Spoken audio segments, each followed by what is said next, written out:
नमस्कार, आप देख रहे हैं टोटल टीवी। मैं हूं सौरभ जौहरी। हमारी खास पेशकश में आपका स्वागत है। हरियाणा विधानसभा चुनाव में अब कम दिन बचे हैं। ऐसे में कांग्रेस और बीजेपी के सियासी दिग्गज न सिर्फ अपनी अपनी पार्टियों को मजबूत करने की कवायद करते नजर आ रहे हैं, बल्कि अपने पक्ष में सियासी माहौल बना रहे हैं। कल पीएम मोदी सोनीपत के गोहाना पहुंचे और आज राहुल गांधी करनाल के असंध और हिसार के बरवाला में चुनावी शंखनाद करते नजर आए। कांग्रेस के अंदर वापसी खींचतान के बीच हुड्डा की रैली से दूरी बनाने वाली कुमारी शैलजा राहुल गांधी के साथ प्रचार अभियान में भी नजर आई। बताया यह भी जा रहा है कि राहुल गांधी से फोन पर बात होने के बाद शैलजा खड़गे से मिली। अब ऐसे में सवाल यह कि कांग्रेस के अंदर सब ऑल इज वेल है। क्या आपसी खींचतान को राहुल गांधी अब दूर कर चुके हैं? सवाल यह भी कि राहुल की इन रैलियों से कांग्रेस के कितने सियासी समीकरण बदलेंगे? क्या राहुल की रैली कांग्रेस के लिए कुछ बड़ा कर पाएगी? यह सवाल है।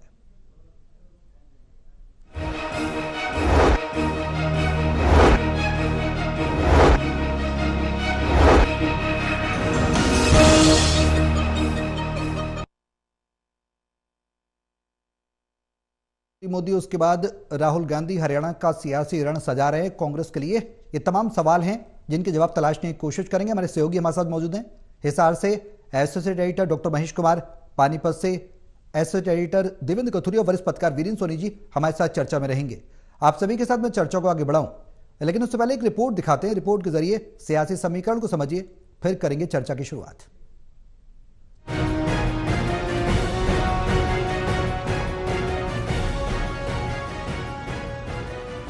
हरियाणा में मतदान से 9 दिन पहले कांग्रेस नेता राहुल गांधी ने चुनाव प्रचार का आगाज किया।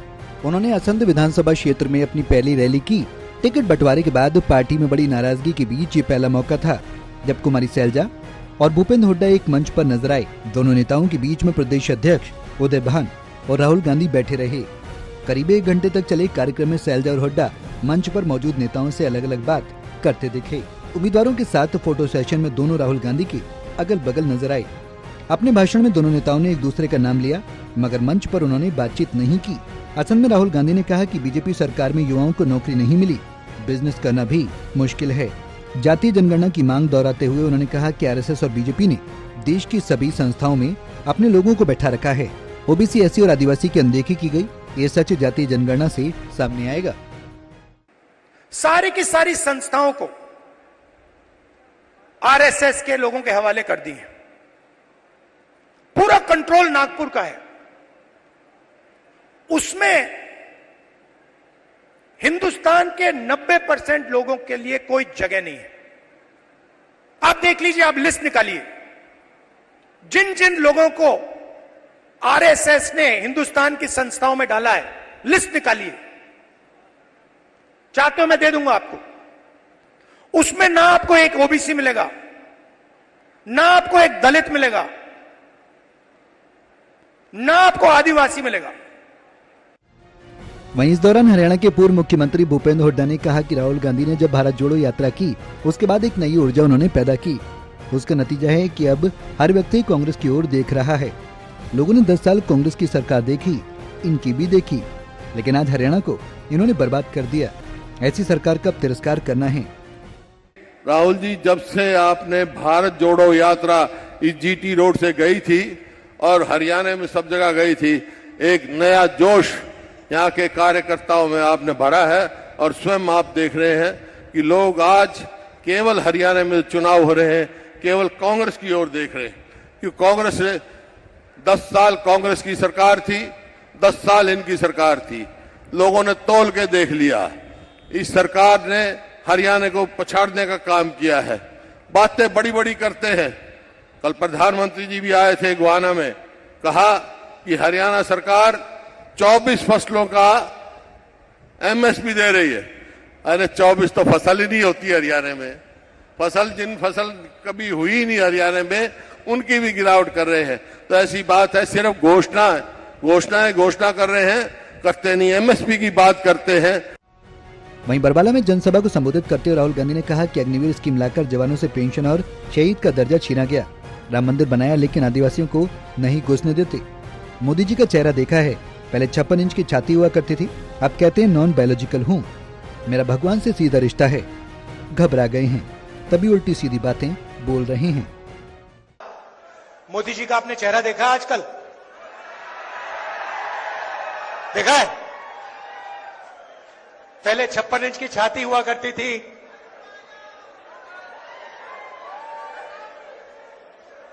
अब पहले 56 इंच की छाती, अब कहते भैया मैं नॉन बायोलॉजिकल हूं, मेरा तो सीधा भगवान से रिश्ता है, डायरेक्ट कनेक्शन है। पैनिक में आ गए, घबरा गए। जब आदमी घबराता है, उल्टी सीधी बात बोलता है।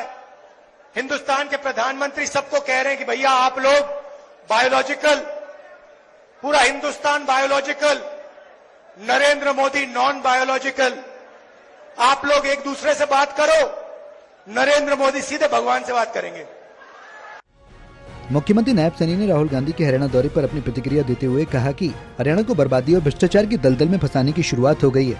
उन्होंने कहा कि राहुल गांधी ने अपनी जनसभा की शुरुआत उस क्षेत्र से की जहां कांग्रेस के टिकट से लड़ रहे प्रत्याशी ये कहते दिख रहे हैं कि कांग्रेस की सरकार बनने पर वो पहले अपना घर भरेंगे, फिर नजदीकी लोगों का घर भरेंगे, जो कि दर्शाता है कि किस तरह से कांग्रेसी पुनः प्रदेश को बर्बादी के कगार पर ले जाएंगे।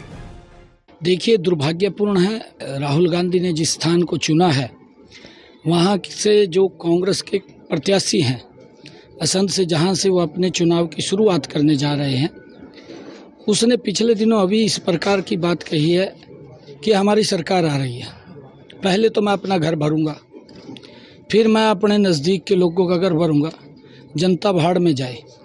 राहुल गांधी साहब ऐसा कौन सा वो रोड मैप लेकर के आ रहे हैं कि हरियाणा को बर्बादी की तरफ ले जाने का काम करेंगे? क्या हरियाणा को फिर वो दोबारा भ्रष्टाचार की दलदल के अंदर फंसाने का काम करेंगे? अरे राहुल गांधी साहब, अगर आपने कहीं अपनी जनसभा की शुरुआत करनी थी तो कहीं किसी ऐसे स्थान से करते जिससे कोई ठीक मैसेज होता। चुनाव का समय जैसे जैसे नजदीक आ रहा है, एक दूसरे के ऊपर वार पलटवार का सिलसिला तेज हो गया है। फिलहाल देखना होगा कि राहुल गांधी की हरियाणा चुनाव में एंट्री और भूपेंद्र हुड्डा और कुमारी सैलजा का एक साथ मंच शेयर करना हरियाणा की राजनीति में किस तरह का बदलाव लाता है। Haryana desk, total news. तो हरियाणा की सियासत में राहुल गांधी का दौरा क्या गोल खिलाएगा, कांग्रेस को किस तरीके से फायदा होगा, किस तरीके से बीजेपी को नुकसान होगा राहुल के दौरे से, तमाम सवाल गहराने लगे हैं। देवेंद्र, तमाम आरोप राहुल गांधी ने भी लगाए, बीजेपी ने भी पलटवार किया। हमने अपनी रिपोर्ट के जरिए भी जनता को दिखाने की कोशिश की है कि हरियाणा की सियासत में इस वक्त क्या चल रहा है, लेकिन जो 56 इंच की छाती की बात राहुल गांधी कर रहे हैं, डर लग रहा है प्रधानमंत्री मोदी को। और जो तमाम बड़ी बड़ी घोषणाएं राहुल गांधी की तरफ से की जा रही है, एमएसपी की कानूनी गारंटी देंगे, 2 लाख सरकारी नौकरियां देने का वादा करेंगे, किस तरीके के समीकरण इन दावों के बाद राहुल के इस दौरे के बाद नजर आ रहे हैं बनते हुए? देखिए सौरभ, राहुल गांधी का दौरा भी वैसे ही है जैसे बीजेपी के पक्ष में वोट की अपील करने के लिए प्रधानमंत्री अमित शाह, जेपी नड्डा, योगी आदित्यनाथ या दूसरे बड़े नेता हैं। दरअसल इस मौके पे जब चुनाव में चंद दिन रह गए और मुकाबला बीजेपी और कांग्रेस में हो, आप देखिए बीजेपी के जितने बड़े नेता हैं, स्टार प्रचारक हैं, कांग्रेस को टारगेट पे ले रहे हैं, क्योंकि कांग्रेस से मुकाबला बीजेपी का है, बाकी दलों की बात नहीं कर रहे। और शायद बीजेपी सावधानी इसलिए भी बरत रही है सौरभ, मान लो कि बीजेपी की पूरी सीटें नहीं आती, सरकार बनाने की मंशा भी है और लक्ष्य भी है, तो उस स्थिति में बीजेपी समर्थन किनका ले सकती है? बीजेपी समर्थन ले सकती है जो गठबंधन में जीत कर आते हैं या निर्दलीय विधायक हैं। तो इसीलिए सिर्फ एक विरोधी, सबसे मजबूत विरोधी बीजेपी कांग्रेस को माने और इसीलिए कांग्रेस पर हमलावर है। मैं आपको बता दूं 2014 में तो जो रिजल्ट आए थे, हरियाणा में पहली मर्तबा बीजेपी की सरकार बनी थी, कांग्रेस बिल्कुल सन्न थी, मृत प्राय थी। लेकिन 2019 में 40 सीटें विधानसभा में बीजेपी ने जीती, 31 सीटें कांग्रेस की। शायद कांग्रेस को उम्मीद नहीं रहेगी कि 31 सीटें लोग इतना समर्थन देंगे। विधानसभा में 31 सीटें जीतने के बाद फिर कुछ समय बाद राहुल गांधी की भारत जोड़ो यात्रा शुरू हुई, हरियाणा में आई, काफी स्वागत हुआ, कांग्रेसियों में जोश आया, बीजेपी के खिलाफ थोड़ा एंटी इनकम्बेंसी शुरू हुई। फिर लोकसभा चुनाव के जो परिणाम आए उससे कांग्रेसियों के हौसले और बुलंद हो गए, उनमें जैसे जान आ गई। जो कांग्रेस निराश पड़ी थी, हालांकि गुटबाजी वाली बात अभी भी है, संगठन अभी भी नहीं है, लेकिन कांग्रेसियों को एक अवसर नजर आया लोकसभा चुनाव के बाद के कांग्रेस को लोग चाहने लगे हैं। जो सर्वे भी दिखाए गए, चैनल्स ने जो सर्वे दिखाए, एजेंसियों के जो सर्वे आए हैं उसमें कांग्रेस मजबूत बनकर उभरी है। यही वजह है कि बीजेपी तीसरी बार सरकार बनाना चाह रही है, लेकिन सर्वे में ये दिखा रहे हैं, जो सामने आ रहा है कि बीजेपी के मुकाबले कांग्रेस को ज्यादा सीटें मिल रही है, कांग्रेस ज्यादा मजबूत नजर आ रही है कई सीटों पर। यही वजह है कि बीजेपी के बड़े बड़े नेता, प्रधानमंत्री 2 बार आ चुके हैं, अमित शाह 2 बार आ चुके हैं, अभी एक बार प्रोग्राम और भी है, योगी आदित्यनाथ, जेपी नड्डा और बड़े नेता आ चुके हैं, उत्तराखंड के पुष्कर सिंह धामी आ चुके। तो हरियाणा को बीजेपी कितनी अहमियत दे रही है, मेरे को लगता है लक्ष्य तो है बीजेपी का तीसरी बार सरकार बनाना, जैसे मोदी जी की बनी है, लेकिन बीजेपी नेताओं में, सरकार में, संगठन में घबराहट भी बराबर है कि कहीं ये अवसर हाथ से निकल जाए, कांग्रेस की या विपक्ष की सरकार हरियाणा में बन जाए तो आगे मोदी सरकार के लिए मुश्किलें आ सकती है, क्योंकि दिल्ली को 3 तरफ से घेरा हुआ है हरियाणा ने, और किसानों का अच्छा खासा प्रभाव है, और बगल में यूपी भी है, हरियाणा के बगल में, दिल्ली के बगल में, ये सारे कारण हैं। इस वजह से कांग्रेस पर हमलावर है लगातार बीजेपी। बिल्कुल महेश, जो परिस्थितियां अब बनती नजर आ रही हैं, तमाम आरोप प्रत्यारोप लगाए जा रहे हैं, सवाल ये कि कांग्रेस के अंदर अंतर्कलह, शैलजा का हुड्डा के साथ रैलियों में ना जाना, और उसके बाद राहुल गांधी से फोन पर बात होना, उसके बाद एक मंच पर साथ दिखना, और उसके बाद राहुल गांधी का यह कहना कि प्रधानमंत्री डर गए हैं, 56 इनकी छाती छोटी हो गई है, ये तमाम आरोप प्रत्यारोप क्या कहते हैं? हरियाणा की सियासत क्या कहती है कि कांग्रेस में सब कुछ ऑल इज वेल है या फिर कुछ तो गड़बड़ है?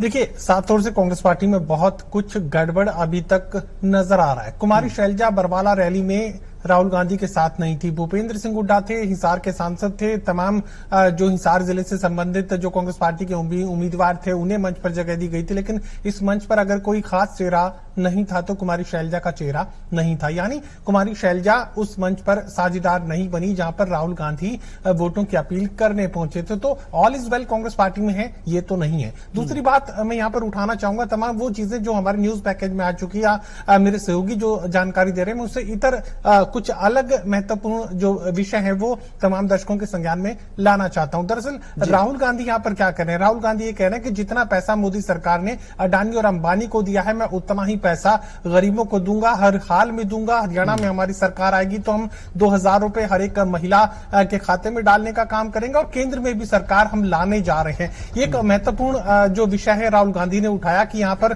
पूरा कार्यकाल मोदी की सरकार नहीं पूरा कर पाएगी, और केंद्र में भी हम अपनी सरकार लाने जा रहे हैं, ये राहुल गांधी कह रहे हैं। उसके बाद एक और जो सबसे महत्वपूर्ण विषय मैं पूरी रैली के संबोधन में समझ पाया वो ये था कि तमाम जातियों को सरकारी नौकरी में हिस्सेदारी मिलेगी। सरकारी नौकरियों का जिक्र, 2 लाख सरकारी नौकरियों का जिक्र राहुल गांधी ने मंच से किया। उसके साथ ही जो अंडरलाइन वो कोशिश कर रहे थे बात को रखने की, वो ये थी कि तमाम जातियों को मिलेगा, क्योंकि 10 साल के भूपेंद्र सिंह हुड्डा के कार्यकाल में यह माना जा रहा था कि एक जाति विशेष और एक क्षेत्र विशेष के लोगों को ही सरकारी नौकरियां दी गई। लेकिन अब राहुल गांधी ये गारंटी हरियाणा के लोगों को दे रहे हैं कि तमाम जातियों के उनकी हिस्सेदारी के हिसाब से, हिस्सेदारी से मुझे लगता है कि राहुल गांधी का अभिप्राय ये था कि जातिगत जनगणना का जिक्र जो वो कर रहे हैं, जातिगत जनगणना करवाएंगे और उसी के आधार पर जिसका जितनी हिस्सेदारी सरकारी नौकरियों में बनती है जनसंख्या के लिहाज से, वो सरकारी नौकरियां उन्हीं वर्गों को दी जाएंगी, किसी एक जाति विशेष को प्राथमिकता नहीं मिलेगी। ये सबसे महत्वपूर्ण विषय जो है यहां पर राहुल गांधी की तरफ से हरियाणा प्रदेश की जनता के सामने रखा गया है, और राहुल गांधी साफ ये बात कह रहे हैं कि ये हरियाणा की जनता के लिए सरकार वो बनाने जा रहे हैं और केंद्र में भी उनकी सरकार बनने जा रही है। तो तमाम ऐसे विषय जिससे कि गरीब को कनेक्ट कर सकते थे और जिससे कि पारदर्शिता की बात भी यहां पर कर रहे हैं कि पारदर्शिता के साथ जो सरकारी नौकरियों की हिस्सेदारी है तमाम जातियों को दी जाएगी, ये राहुल गांधी की तरफ से कहा जा रहा है। तो all is well Congress party में तो नहीं है, लेकिन यहां तमाम जातियों को और सरकार का को लेकर भी जिक्र यहां पर राहुल गांधी की तरफ से किया गया कि सरकार में भी हरियाणा की जो आगामी सरकार कांग्रेस पार्टी बनाएगी उसमें तमाम जातियों की हिस्सेदारी होगी। कोई एक जाति विशेष ये नहीं कह पाएगी कि एक जाति की सरकार जो है हरियाणा प्रदेश में चलाई जा रही है, तो ऐसे में तमाम जातियों को सत्ता में भी हिस्सेदारी मिलेगी, ये यहां मंच से राहुल गांधी की तरफ से कहा गया। अब वीरेंद्र जी, किस तरीके की परिस्थितियां नजर आ रही हैं, क्योंकि नायब सैनिक कह रहे हैं करनाल के असंध पहुंचे और उस उम्मीदवार का प्रचार करने पहुंचे राहुल गांधी, जो पहले कह चुका है कि अपना घर भरेंगे, उसके बाद जनता जाए भाड़ में। नायब सैनिक ने बड़ी बात यह कही है करनाल का, और सवाल ये किया करनाल का असंध और फिर हिसार का बरवाला, राहुल गांधी की रैली के लिए क्यों तय किया गया, क्यों चुना राहुल गांधी ने, यह भी सवाल है। देखिए, नैब सिंह सैनी ने भी कहा और भारतीय जनता पार्टी के राष्ट्रीय प्रवक्ता सुधांशु त्रिवेदी ने आज रोहतक में प्रेस कॉन्फ्रेंस भी की। उन्होंने भी कहा कि राहुल गांधी ने असंध में जनसभा क्योंकि वहां के विधायक जो है शमशेर गोगी ने कहा कि हम लोग सत्ता में आने पर सबसे पहले अपने घर भरेंगे। क्या कांग्रेस को अपना चुनाव अभियान शुरू करने के लिए भारतीय जनता पार्टी से अनुमति लेनी होगी या भारतीय जनता पार्टी के सुझाव के अनुसार चलना होगा? देखिए, वो कांग्रेस के जो है वो कहीं भी अपना प्रचार शुरू करे, ये उनकी स्वतंत्रता है। हाँ, अगर देखिए अब इस पर आरोप प्रत्यारोप शुरू हो गए। शमशेर सिंह गोगी ने जो स्पष्टीकरण दिया है कि उनका कहने का आशय मेरे अपने निर्वाचन क्षेत्र से था, घर से मतलब नहीं। जनसभा के अंदर कोई ये नहीं कहता कि मैं अपना घर भरूंगा, मतलब खुली जनसभा थी। जनसभा के अंदर शमशेर सिंह गोगी ने कहा, कोई छिपा हुआ नहीं कहा उन्होंने। तो ये बात है कि इसको देखिए, भारतीय जनता पार्टी ने इस मुद्दे को लपक लिया।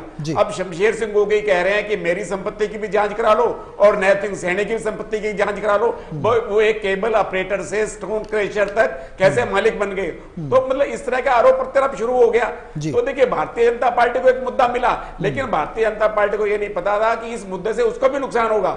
अगर आप नैब सिंह सैनी की संपत्ति की जांच की मांग कर रहे हैं कांग्रेस के लोग, तो निश्चित रूप से भारतीय जनता पार्टी भी कटघरे में खड़ी होगी। क्योंकि देखिए, एक बात बड़ी स्पष्ट है कि आरोप प्रत्यारोप की अगर राजनीति शुरू होगी तो दोनों जो है एक तो कठिनाई होगी।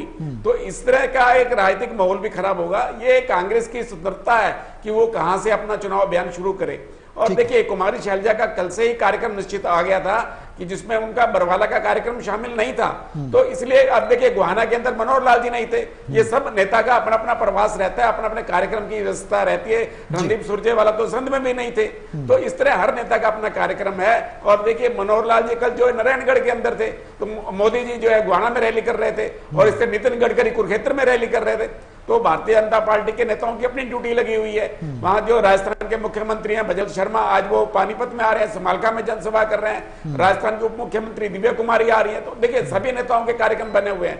तो ऐसे के अंदर कोई नेता अगर कहीं उपस्थित नहीं हो पाता तो ये उसको अपनी वहां की एक गुटिया राजनीति से, तो मीडिया को तो ये अवसर मिलता ही है बात करने का, लेकिन हर संगठन की अपनी अपनी अलग व्यवस्था है। चुनाव प्रचार का अपना अपना तरीका है। और देखिए, चाहे असंध की रैली हो चाहे बरवाला की रैली हो, वह राहुल गांधी ने हरियाणा के मर्म को समझा है, मतलब बेरोजगारी पर प्रहार किया है। तो हरियाणा के अंदर जो बेरोजगारी की दर बढ़ रही है, लोग बाहर जा रहे हैं, यहां से पलायन कर रहे हैं, ये एक बहुत बड़ी स्थिति बनी हुई है, जिस स्थिति को लेकर राहुल गांधी ने बुराने की कोशिश की है। हाँ, चुनाव में इसको कितना लाभ मिलेगा इस मुद्दे को लेकर तो ये अलग बात है। लेकिन एक बात है कि हम चाहे असंध की रैली के, बरवाला की रैली के, तो कांग्रेस की अपेक्षाओं पर खरी उतरी है। देवेंद्र, जो आरोप है वो नायब सैनी लगा रहे हैं। नायब सैनी ने कहा कि कांग्रेस ने भ्रमजाल फैलाया, उसके बाद लोकसभा में सीटें हासिल की और अब तीसरी बार बीजेपी की सरकार बनने जा रही है प्रदेश में। हरियाणा में कांग्रेस की सरकार नहीं आ रही। उधर राहुल गांधी कह रहे हैं हम क्लीन स्वीप करने जा रहे हैं। दावे बड़े बड़े हो रहे हैं। देखिए सौरभ, बिल्कुल मैं अभी आपको बताऊं, 8 या 9 दिन चुनाव में रह गए हैं। 27, 28, 29, 30 4 दिन और 3 तारीख को चुनाव खत्म। अगले बृहस्पतिवार को, आज बृहस्पतिवार, चुनाव थम जाएगा जी। ये बड़े बड़े नेता जो अपना दामन साफ दिखा रहे हैं, दूसरे दल पर, सामने वाले पर आरोप लगा रहे हैं, दोनों तरफ से हो रहा है। लेकिन इधर मैं देख रहा हूं जमीनी स्तर पर जो है, ये बिल्कुल बात सही है कि पिछले 10 दिनों में एक पखवाड़े में बीजेपी की स्थिति में सुधार हुआ है। मैंने आज एक जनसभा में देखा, कई ग्रामीणों से बात की जी। एक गांव में मैंने आज लोगों ने ये कहा जी, जो साइलेंट वोटर है, जिनको सरकारी योजनाओं का फायदा मिला है, नौकरियां मिली है गांव में। एक मैं गांव में गया हुआ था, उन्होंने कहा जी 150 बच्चों को गांव की नौकरियां मिली है, बिना पैसे के, बिना पैरवी के। और जो योजनाओं का लाभ मिल रहा है, राशन मिल रहा है, एक दाल मिल रही है, तेल फ्री मिल रहा है, पेंशन मिल रही है, बहुत सारी सुविधाएं जो कल्याणकारी योजनाएं हैं। जो गरीब तबका है गांव में, जिनको बोलते हैं कि सब कुछ मिल रहा है, बच्चों को नौकरियां मिल रही है, राशन पेंशन टाइम से आ रही है, तो छोटा तबका है बीजेपी की जय जयकार तो कर रहा है। मैंने आज बहुत करीबी से महसूस किया है जी। पिछले एक पखवाड़े में बीजेपी ने स्थिति को सुधारा है, संभाला है, ठीक है।